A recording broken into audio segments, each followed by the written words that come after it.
विरोधी पक्षनेते, माजी उपमुख्यमंत्री, राष्ट्रवादीचे ज्येष्ठ नेते अजित पवार यांनी छत्रपती संभाजी महाराजांच्या संदर्भात ते धर्मवीर कसे नव्हते, त्यांना धर्मवीर म्हणू नका, ते स्वराज्य रक्षक होते, अशा पद्धतीचं एक ट्विट केलं आणि अपेक्षेप्रमाणे त्याच्यावरती एक गदारोळ सगळा आता सुरू झालेला आहे.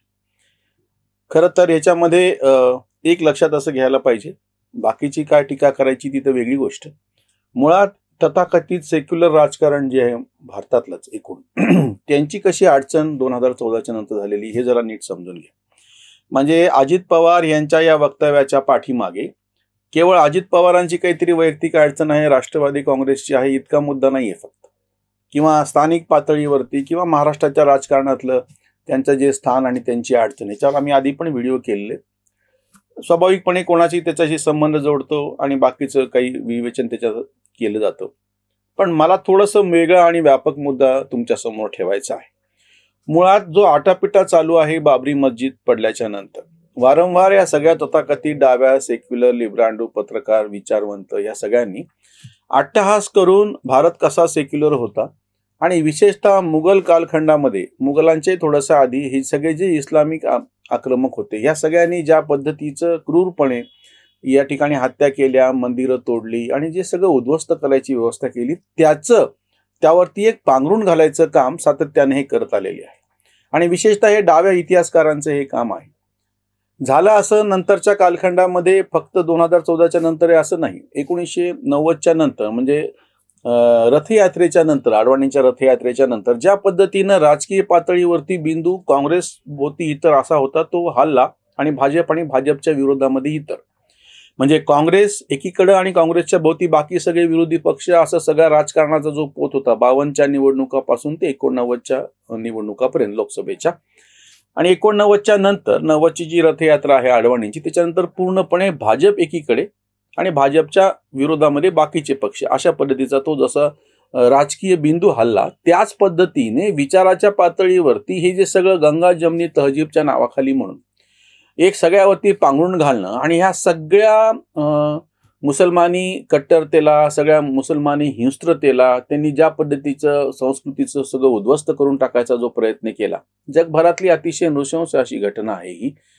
काश्मीरमधलं काश्मीरी पंडितांचा हत्याकांड, नरसंहार असो, किंवा त्या ठिकाणचे सगळे प्राचीन मंदिरं कशा पद्धतीची उद्ध्वस्त केल्या गेली. बरं, ह्याचे प्रत्यक्ष पुरावे मासिरे आलमगिरी, फतवाय आलमगिरी असो, किंवा ती सगळी मुघल कालखंडातली दस्तऐवज, सगळे ग्रंथ असो, असंख्य ठिकाणी उपलब्ध आहेत, त्यांनी स्वतः लिहून ठेवलेलं आहे, तरी पण हे तसं मानायला तयार नाही. आता छत्रपती संभाजी महाराजांच्या बाबतीमधला जो एक अडचणीचा मुद्दा ठरतो आहे की धर्मवीर असं त्यांना उपाधी लावल्याच्या नंतर त्यांची जी प्रतिमा कट्टर धर्म संरक्षक अशी होती, त्याच्याऐवजी स्वराज्य संरक्षक. म्हणजे तुम्ही एक लक्षात घ्या की ह्यांना ते संभाजी महाराजांचं जे बलिदान आहे ते स्वराज्यासाठी कसं आहे असं दाखवायचं आहे, ते धर्मासाठी आहे असं दाखवायचं नाही. वस्तुतः हे सगळा जो भ्रम तयार केला गेला, जाणीवपूर्वक तयार केला गेला, नंतर एक 17-18 कोटी जी मुस्लिम लोकसंख्या आहे आणि जे प्रचंड मोठं मतदान आहे अल्पसंख्याकातलं सगळ्यात जास्त, त्याचं लांगुलचालन करण्याच्या दृष्टीनं या पद्धतीने सगळी ही वैचारिक रचना डाव्या इतिहासकारांनी केली. आणि ती राजकीय दृष्ट्या फायदेशीर यासाठी होती की त्यांना ती मतं हवी होती, म्हणून राजकारण्यांनी त्याला पूर्णपणे संरक्षण दिलं. म्हणजे काँग्रेस प्रणित, म्हणजे नेहरू नंतर इंदिरा गांधी, राजीव गांधी, मग सोनिया गांधी, ह्या पूर्ण काँग्रेसच्या कारकिर्दीमध्ये अगदी त्याच्यामध्ये काँग्रेसचेच असलेले दुसरे पंतप्रधान पण आले. म्हणजे मनमोहन सिंगांचं ते वेगळं नाव घ्यायची गरजच नाही, सोनिया गांधीच्या प्रभावाचा तो कालखंड आहे, आणि पी.व्ही. नरसिंहरावच्या काळात सुद्धा, ह्या सगळ्या काँग्रेसच्या काळामध्ये जाणीवपूर्वक हिंदूंना दुय्यम समजण्यात आलं. म्हणजे अँटनी कमिटीचा तसा अहवालच आहे 2014चा, आणि जो आता त्याची चर्चा परत एकदा होती आहे, आणि काँग्रेसला स्वतःची ओळख बदलून परत एकदा आपण सुद्धा हिंदूच्या विरोधातले नाहीत, त्याच्यामुळे आपणच कसे पुन्हा त्याचे पाठीराखी आहोत असं दाखवायचं आहे. हे आता सुरू झालेले, तेही मतं मिळत नाहीत हे समजल्याच्या नंतर. पण आता हा जो प्रश्न निर्माण होतो सेक्युलरिझमचा, की त्यांना सगळ्यांना जाणीवपूर्वक ठरवून आपली प्रतिमा सेक्युलर दाखवायची होती, आणि ह्या सगळ्यामध्ये अडथळा शिवाजी महाराजांसारखे राज्यकर्ते येऊन बसतात.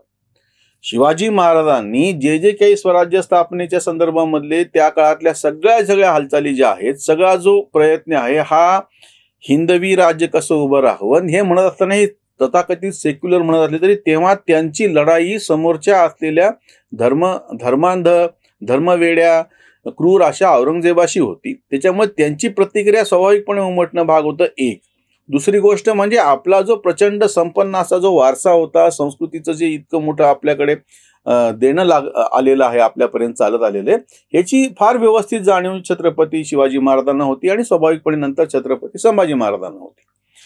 पण आता जर तुम्ही ते म्हणजे ते इतिहासामधलं कटू सत्य जे आता पचायला ह्यांना तथाकथित त्यांच्या सेक्युलर मांडणीला गैरसोयीचं आहे. शिवाजी महाराजांच्या सैन्यामध्ये मुसलमान नव्हते हे गजानन भास्कर मेंदळे सप्रमाण जेव्हा सिद्ध करतात तेव्हा त्याचा प्रतिवाद करायला हे समोर येत नाहीत. शिवाजी महाराजांनी जाणीवपूर्वक आपल्या सैन्यामध्ये मुसलमानांना कसं घेतलेलं नव्हतं. तुम्ही जी नावं सांगता ती आधीची आहेत आणि अगदी शहाजी महाराजांच्या काळातलीच फक्त काही नेमलेली सरदार लोक, त्याच्याशिवाय नाही. हे स्पष्टपणे कागदपत्र पाहून सगळे ज्या पद्धतीनं मांडणी मेंदळे करतात ती तशी आता गैरसोयीची आहे आणि राजकारण्यांना तर अजूनच गैरसोयीची आहे. फुले शाहू आंबेडकरांचा महाराष्ट्र असं म्हणत असताना त्याच्यामध्ये तुम्हाला हे सेक्युलरिझमचं एक तुमचं सुद्धा अजेंडा घुसडायचा असतो आणि त्याच्यामधून तुम्ही अतिशय सहज पद्धतीने शिवाजी महाराजांच्या भगव्या ध्वजाला हिरवा करून टाकता.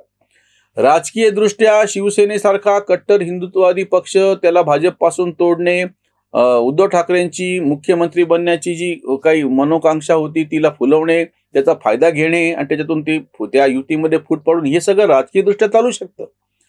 काही काळ पुरतं त्याचं जसं 2.5 वर्ष ते सरकार चाललं त्याचं त्याला यश पण प्राप्त होतं. मुद्दा तेवढा नाहीये फक्त.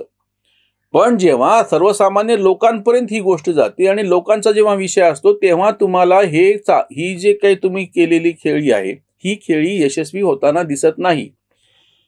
राजकारण राहिलं बाजूला, छत्रपती संभाजी महाराजांची जी प्रतिमा आहे ती जेव्हा त्यांना धर्मांतराचं आम्ही दाखवलं गेलं आणि मी ते नाकारलं त्यांनी आणि त्यांचा जो मृत्यू झालेला आहे तो काही प्रत्यक्ष युद्धावर झालेला नाहीये. हाल करून त्यांना ठार करण्यात आलं, ही ती अडचणीची बाब आहे. त्याच्यामध्ये धर्माचा विषय प्रचंड मोठ्या प्रमाणात होता.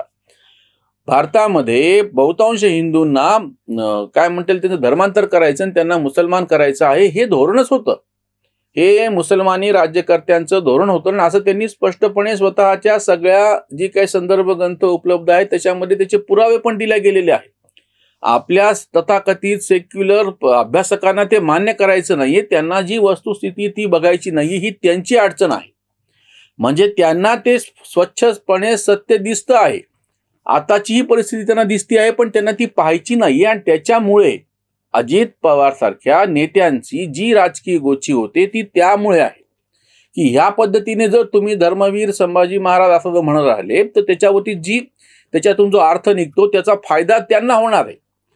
हिंदुत्ववादी राजकारण ज्यांना करायचंय त्यांना, म्हणजे आजचे जे सत्ताधारी आहेत भाजप आणि त्यांच्याबरोबर गेलेला एकनाथ शिंदेचा गट, त्यांना होणार आहे, आपल्याला होणार नाहीये हे त्यांना माहिती आहे.